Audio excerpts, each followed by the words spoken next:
Ladies and gentlemen, welcome to M24 Studios. Here we are receiving Ms. Uju Agomah from Nigeria to talk about her experience here in the first African Forum for Penitentiary and Rehabilitation Administrations. Ms. Agomah, what are you expecting from this event? Yeah, thank you very much. I think the most important aspect of this event is the opportunities that it has provided for people to connect with one another, exchange ideas, exchange best practices, learn from one another, and more so realize that the challenges that you face within the justice system and correctional service it's not unique to one country. So it's like when you say you have a common challenge, you know that also solutions can be easier gotten.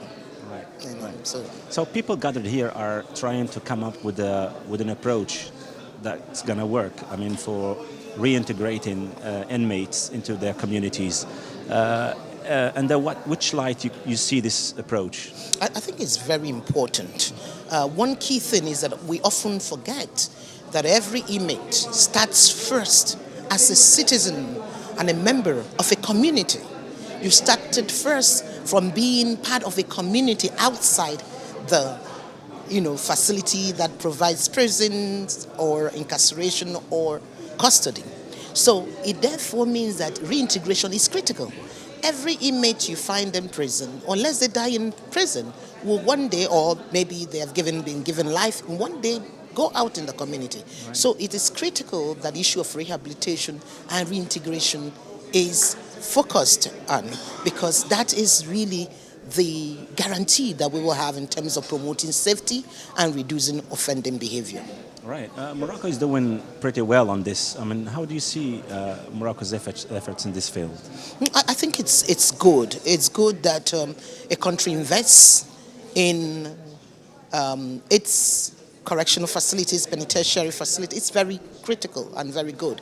And that's why I think we want to commend the Kingdom of Morocco and indeed His Majesty, for this royal privilege that is provided that enable different African countries to come together so that you will learn from one another. Know that solutions can also be gotten internally within the continent. And that's quite critical. But also realizing that inmates are human beings, realizing that inmates are members of the society, and that there is a role that correctional services and penitentiary play in promoting security, in promoting justice, and also in promoting development. Right. We're curious to know about Nigeria's experience in this field. Can you tell us some about it?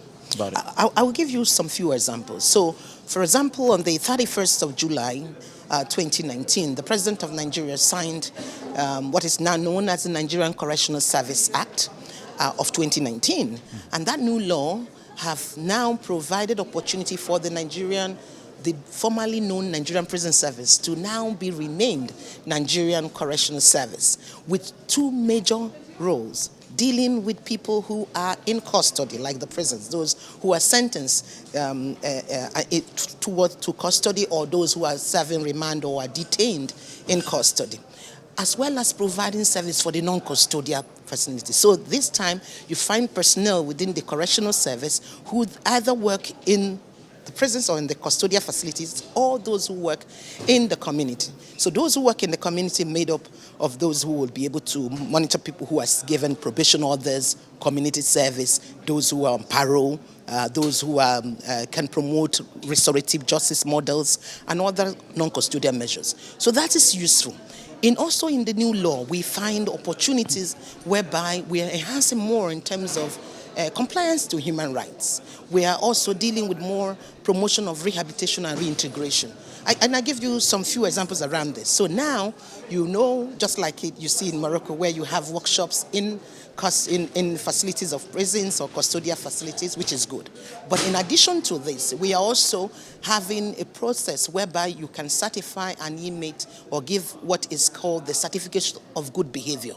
So upon release, if the inmate is well behaved and all that. So that is also something to help remove stigma. Secondly, linked to this point, is that when an inmate works, a proportion of what he earns through the enterprises in custody can contribute towards their rehabilitation and aftercare and reintegration. So some of these are very few innovations that is contained in this new law, and there are so many others. Right. Thank you, Ms. Agomah, for your precious contribution. Ladies and gentlemen, this is the end of the emission. We hope to meet you in the foreseeable future. Thank you so much. Thank you. Thank you.